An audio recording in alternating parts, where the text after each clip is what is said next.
So they at least were respectful of his memory, and the Presbyterian Church probably spread a lot of rumors about where you can know how people were, you know, ill-gotten gains, but I suggest it was not. Well, Wohlleben here, he started traveling, we've heard this.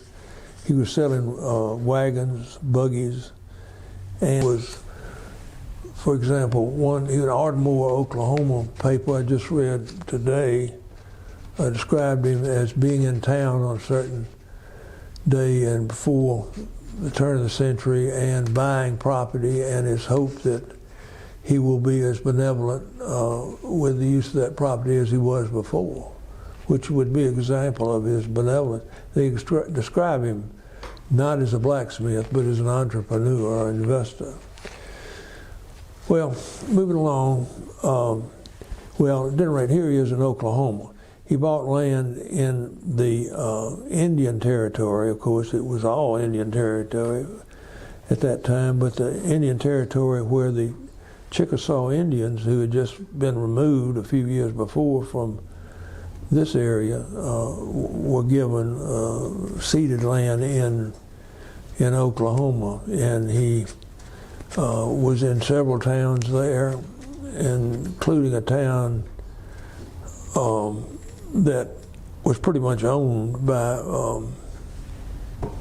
Wohlleben. His name, the name of the town will come to me in a minute. He died in '04. Well, his land in Texas, where right along, really over the Red River from the Chickasaw land is where he concentrated. Don't know why, but maybe he knew some of the Indians.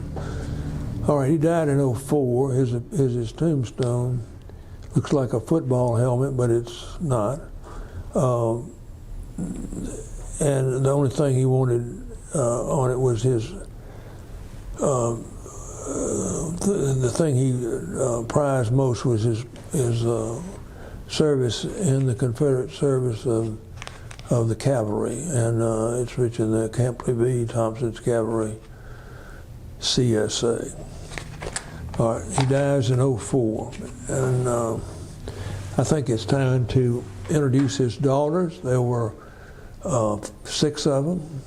Here's their picture. This photograph is amazing. They must have been in their willows weeds about something, and perhaps his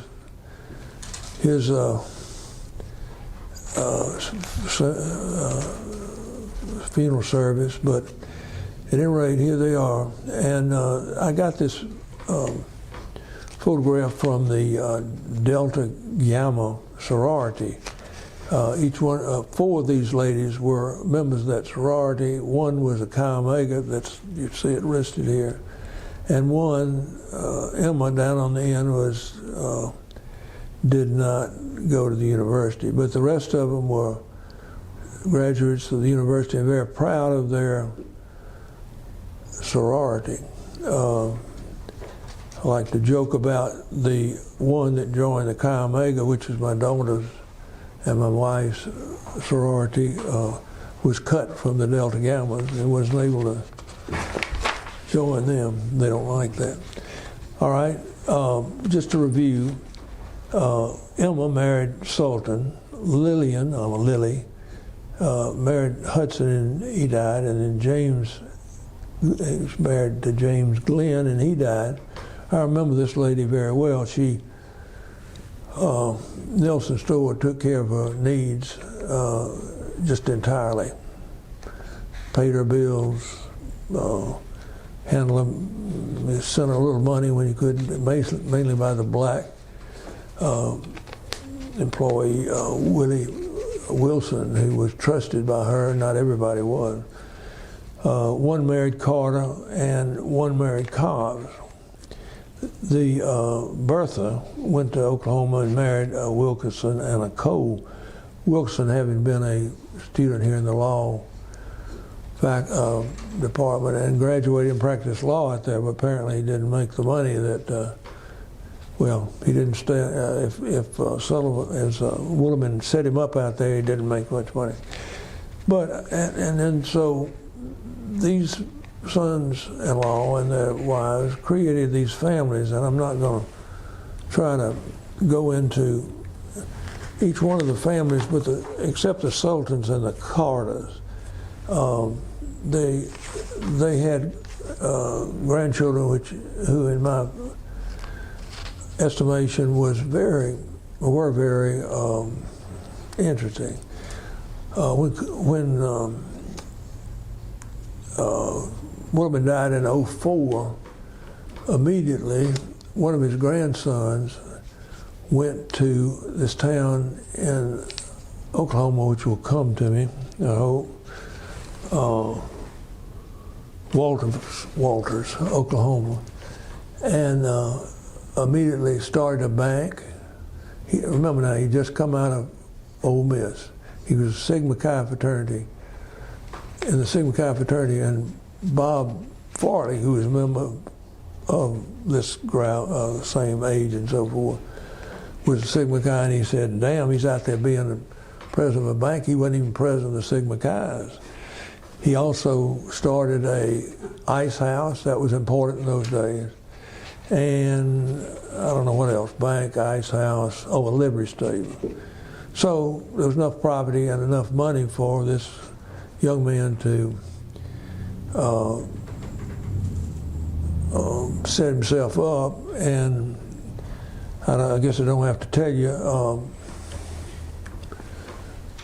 he went to Oklahoma, Walters, and struck oil on the land, or someone else did. So he became a multimillionaire. He died in 1930, and the newspapers at that time estimated his estate to be $40 million, which, if you interpolate it into current dollars, that's a whole lot of money. He had a wife and a daughter who soon, over a period of time, burned through all that money. But anyway, that's what happens when money gets in the next generation. He had a brother. This is the man that struck the oil, had it named Daniel Isom Sultan, who went to West Point and had a very distinguished career in the United States Army. He went to West Point. He was born in '85, and so he was in the classes that were officers during the First World War, and he rose to some status there. He was on Pershing's staff, they say, and he got several important assignments. He was an engineer. They sent him to Nicaragua to assay and build a canal there, because this was after the Panama Canal, and there was thought to be cheaper, but volcanoes and political resurrections prevented that. And that's written up in the National Geographic, quoting Colonel Sultan, he was at the time. He also engineered and built the fortifications at Corregidor, which figured in the Second World War. Well, when the Second World War came around, he was already a general, and he was sent to India, to Delhi, and there he became the first assistant to General Stilwell, who was famous. Their job was to build a road, later become known as the Burma Road, from India through Burma to China, which would be a landline to China, and provide them supplies which are thought to be badly needed. There was a tripartite operation called the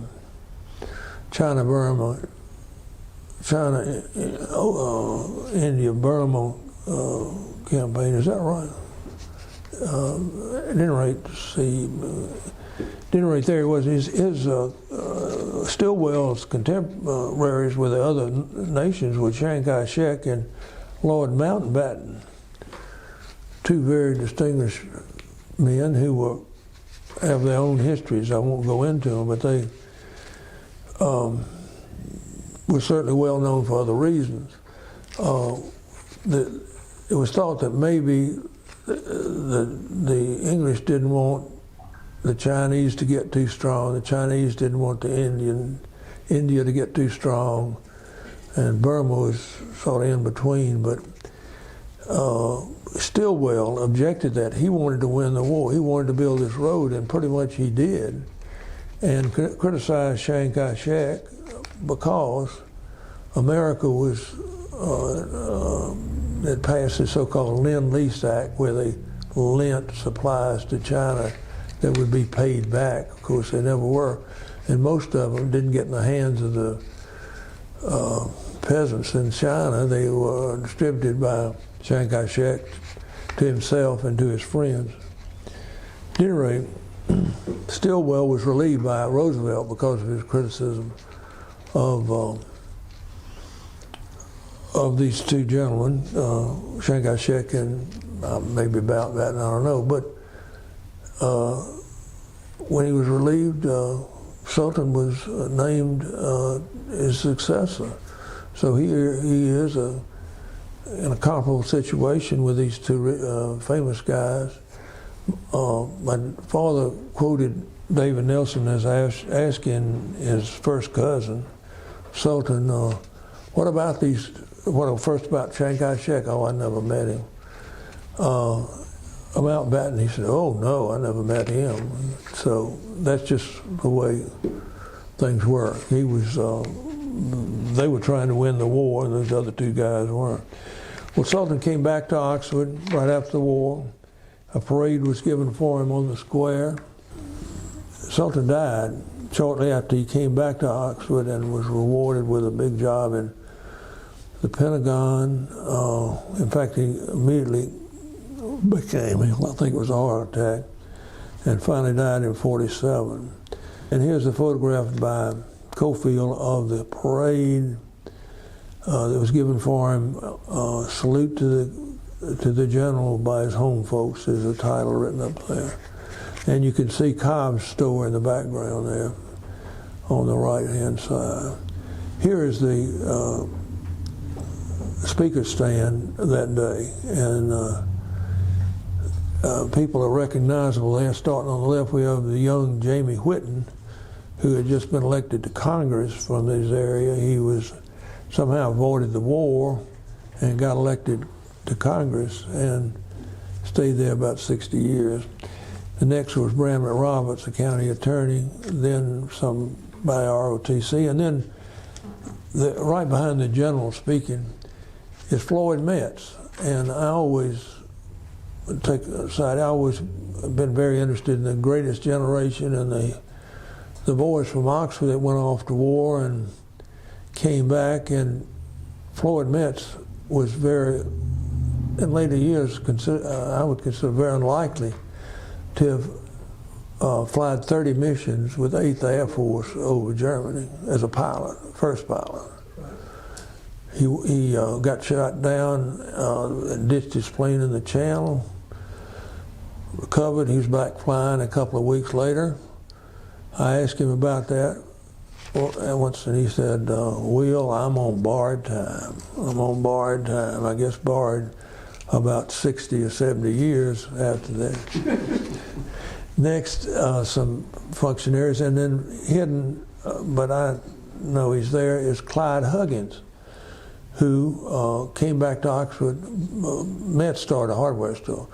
Huggins came back to a family business in oil and gas product and ran that until recent years. He was a flyer also, but in the other theater in the South Pacific. He was flying, I think he was flying off carriers, it had to be. And that was pretty dangerous work for both these gentlemen. But I respect them for it, and that's the reason I stick them here.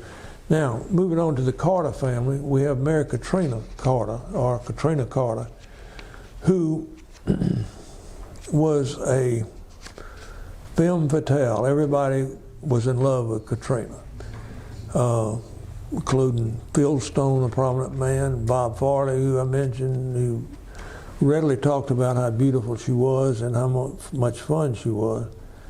And Carter was a friend of not only William Faulkner, but his to-be wife, Estelle Faulkner, and therefore became a subject because the Carters represented Wohlleben new money, whereas the Oldhams were old money, and the Faulkners were old money. You know, but I don't think that's true. When Faulkner and friends like Forey Flitman and Rob Farley scheduled a picnic or a possum hunt, Carter supplied the group with a very appropriately tractable chaperone, meaning they'd let them do anything, drink, or, you know, who was his sister-in-law, May Carter, and with another circle of friends, including Faulkner. Katrina volunteered to design and sew costumes for the production of the amateur theatrical group named the Marionettes, and this is a very famous group with Faulkner scholars. Perhaps the most interesting of Carter's connections with Faulkner are recorded in Blotton's biography, and I won't read that entirely, but she was his, Carter was his maid of, Estelle's maid of honor, and she said, waiting for the service to start, I don't know whether I love a first husband, Cornell, or even the maid of honor in the first marriage. And I don't want to marry him, but she went ahead with it. That's the way it went. That was a marriage arranged by their parents. And so, skipping around, the author says that Katrina Carter and William Faulkner became friends, and she introduced him to Phil Stone. Lifelong association with Stone and Faulkner went on. The role of Katrina Carter was much simpler and more restricted, and it was suggested ironic. She was didn't really choose to be, but she was very popular. She was mentioned in yearbooks at the university, although she did not go to the university, but she apparently attended a lot of parties there. And reading about that, she belonged to the one of the wealthy families in Oxford, but knew rich. I'd read about that. So Katrina and her widowed mother, all right, this is after her father died, lived on North Street in Oxford, that's north of Lamar, and they had parties where the Faulkners lived where the shopping center is at the end of North Lamar, and a big old rambling house. Lived there at this time. And so they were neighbors to the Carters, who lived in the house where now lives Dr. Swaney. So it was a neighborhood. And so I'll just read about that. In 1913, Bill's father, Faulkner's father, bought a house north of Amadale in the Carter place, where the V is in North Street, and it veers sharply to the east where Sibley Street goes. Katrina was alarmed one night to hear gunshots in the Faulkner house. Her mother sent a man to inquire, and it was only Billy Faulkner sitting up in bed shooting rats along with his brother as they ran across the floor. It says that Faulkner indulged in parties that Katrina had there, and they played tennis in the yard. And Faulkner was perhaps not smitten with Katrina, but Phil Stone was, and he was besotted with her. And when she chose to marry someone else, and that story is recounted here, they put him on a suicide watch.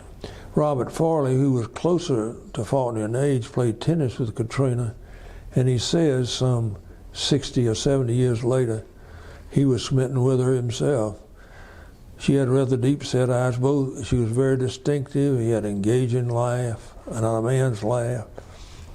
But he concludes by saying, she was a young woman very much alive, and Faulkner recalls after 60 years beautiful, and he still would like to be around.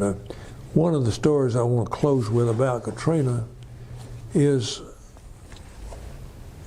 in the years following what I've just read you, she was sent to a finishing school up around Washington, D.C. The name of it was Fairmont, where a lot of rich families in the South sent their daughters to school, and there was a man named Strode that writes this up. He was he got on a train with Katrina Faulkner, who was going to New York to seek his fortune with the literati up there, and a man named John Kyle, who was a Rhodes Scholar from Oxford. That's not important. At any rate, the Mississippians on the train were in high good humor. Katrina especially, he had a contagious vivacity. Strode, who I mentioned, was mad to be an actor. He worried that his nose was unflattering, and so he talked of having plastic surgery. Katrina listened in sympathy and shared his ambition, and commented that one of her younger girls she had met at Fairmont was at that time had gone to New York and done the same thing that Strode wanted to do. And this lady struck dramatic poses wherever she went, and she was Katrina Carter's friend Tallulah Bankhead, who, of course, you wonder whether really Tallulah was probably already a star by the time this man got there. And certainly she was a star later, but news accounts in the Oxford Eagle suggest that, well, it does say that Katrina Carter and her mother went to New York on a holiday, and they would see Tallulah Bankhead. I don't know whether that meant they saw her on the stage or whether they saw her went out to dinner with her. Unlikely. One other story about Katrina Carter. She married a man, John Carl Hudson, and lived in Memphis, and sort of withdrew from Oxford, and she had a life there. He was a successful lawyer and a banker. And later, I don't know how much later, but in the 30s or 40s, she decided to get rid of all of Oxford things, so she sent back with the same tractable cousin, May Carter, who was a flighty lady, and that's being kind to her, gave us this material to give stories and artifacts, and May Carter gave them to my mother to distribute. So I learned about them later when I went to the university and joined the fraternity, and she said, well, you won't have to buy a pen, I've already got one. And she did. It was among Katrina Carter's artifacts. Phi Delta Theta had given her his pen, and she had immediately forgotten about it, I guess. But there were also some stories and poems and things that were given her by Faulkner and Phil Stone, and so I immediately saw dollar marks there, and I asked my mother what she had done with them, and she said, oh, I gave them back to Emily, who's Phil Stone's widow, which is what she should have done. But it would have been nice to sell one or two of them again. Yeah. So that ends my discussion of the Wohlleben family.